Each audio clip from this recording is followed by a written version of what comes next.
झुकती हैं और आशीर्वाद लेती हैं। तो रामचंद्र जी ने अपनी पत्नी को झुकने नहीं दिया, दोनों कांधे पकड़ के उनको उठा लिया और फरमाया राम रामाय नमः, राम रामाय सत्यम अस्ति। हाय सीता, मैं राम हूं तेरा और तेरे राम का राम है ऊपर वाला।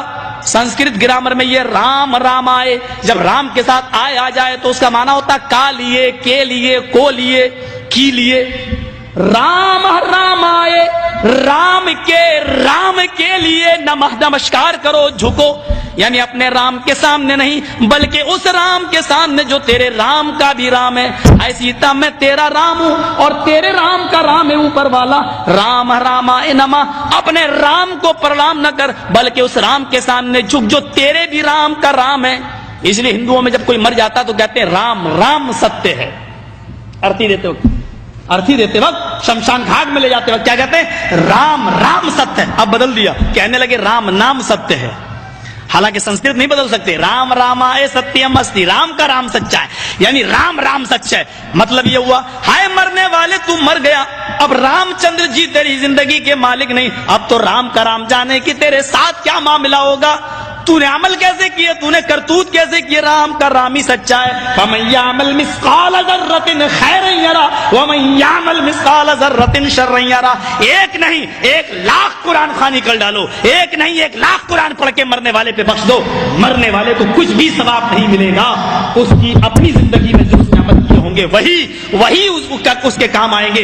अगर कुरान खानी करके किसी को बख्शने से सवाब मिलता होता और कोई आदमी जन्नत में जाने वाला होता, कुरान के बख्शने से तो इंदिरा गांधी तो जन्नतुल फिरदौस की वारिस हो जाएगी। हमारा बाप मरता है तो एक कुरान पढ़ा जाता है ना। इंदिरा गांधी मरी तो जमीर फरोश कठमुल्लाओं ने, अपने जमीर और अपने ईमान को बेचने वाले मुल्ला और मौलवियों ने उसकी समाधि पर 3 कुरान खानी की है, सिर्फ कांग्रेस से पैसा वसूल करने के लिए। 3 कुरान, एक कुरान जिस पर पढ़ के बख्श दिया जाए तुम्हारा बाप जन्नत में चला जाए, 3 पढ़े जा रहे हैं, क्यों नहीं जाएगा? साहब वो काफिर है। काफिर कहां है? नहीं, वो कलमा नहीं पढ़ता। जो कलमा तुम पढ़ते हो वो भी तो वही कलमा पढ़ता है। तुम कहते हो ला इलाहा इल्लल्लाह मुहम्मदुर रसूलुल्लाह, उसके यहां पर भी तो यही कलमा लिखा हुआ है। अथर्ववेद के 20वें कांड में, और पंडित मरने से पहले अपने बेटे को वही अंकही के जुमले सिखलाता है। ला इलाहा हरणे पापन इल्लल्लाह परम पिदम, तू जो चाहे स्वर्ग तो जपे नाम मुहम्मदम। हाय मेरे बेटे, मरने से पहले ला इलाहा इल्लल्लाह पढ़ लेना, तेरे सारे पाप मिट जाएंगे।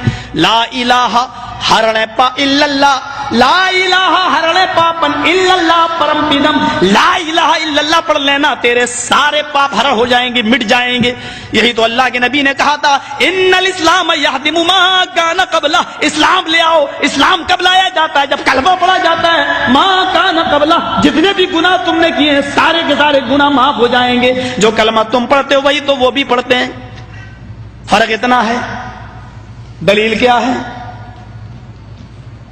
तुम खड़ी मूर्ति की पूजा कर रहे हो, वो पड़ी मूर्ति, एक पड़ी मूर्ति की एक खड़ी मूर्ति की। ये शंकर भगवान की मूर्ति है, ये बड़े पीर साहब का या निजामुद्दीन औलिया का मजार है,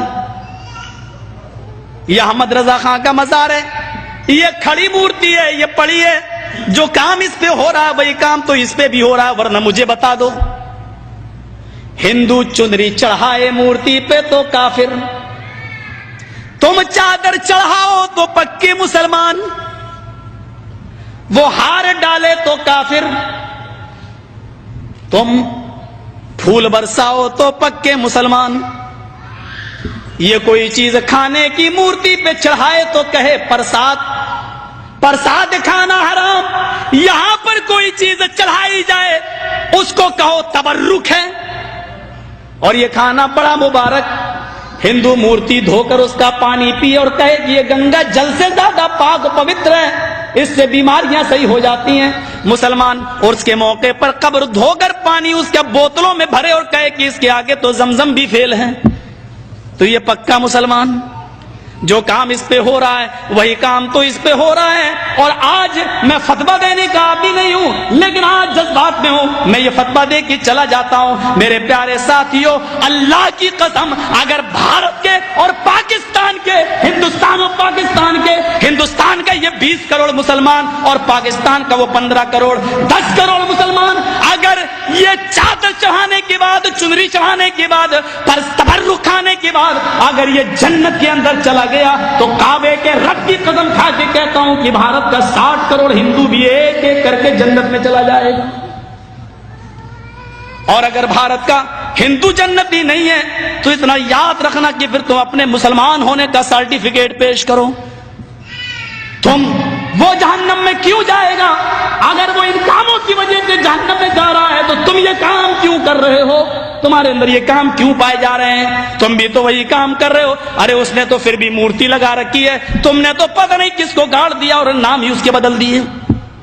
اللہ جانے اس میں حقیقت میں وہ ہے بھی یا نہیں ہے.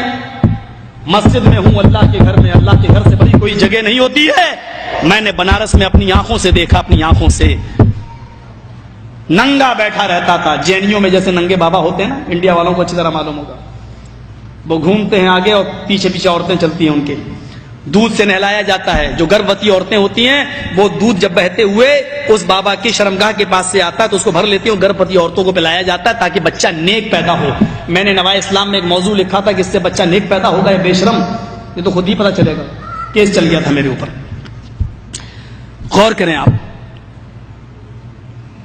ننگا بیٹھا رہتا تھا، ایک ٹائم کی نماز نہیں پڑھتا تھا، اس کو وضو بنانا نہیں آتا تھا. مر گیا جب وہ، اس کا مزار بنا دیا گیا. 3 سال کے بعد اس کا نام رکھ دیا گیا ننگا بابا. نام بھی ہے ننگا بابا. ان کو نام بھی ایسے ہی ملیں گے، اللہ کی قسم ان کو صحیح نام بھی نہیں مل سکتے. ننگا بابا. ذرا بتاؤ کہ ننگا رہنا کون سی شریعت میں ہے؟ کون سا مذہب ننگا رہنے کی تعلیم دیتا ہے؟ کون سی تہذیب ننگا رہنے کی؟ اور یہ نام تک رکھا گیا ننگا بابا. بابا پر رکھا ہوا ننگا بابا باقاعدہ. جیسے بریلی کے اندر تھا ایک کتا بابا، اب تو بدل دیا لوگوں نے، کہتے کتب بابا، کتب کر دیا. لیکن رکشے والے سے کہو کتب شاہ کے مزار پہ جانا تو جانتا ہی نہیں جب تک یہ نہ کہو کتا بابا. ایک کا نام ہے پتنگ بابا. کسی شریف انسان کا کام ہے پتنگ اڑانے کا؟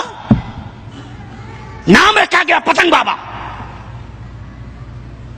بنگلور سائڈ میں چلے جاؤ، مجھے میرے دوستوں نے دکھلایا جنگلی بابا. کون نام ہے؟ نام تو پہلے اچھے رکھ لو یار، نام تو کم سے کم صحیح رکھو. یہ تو جو یہاں ہو رہا ہے وہ کام یہاں ہو رہا ہے.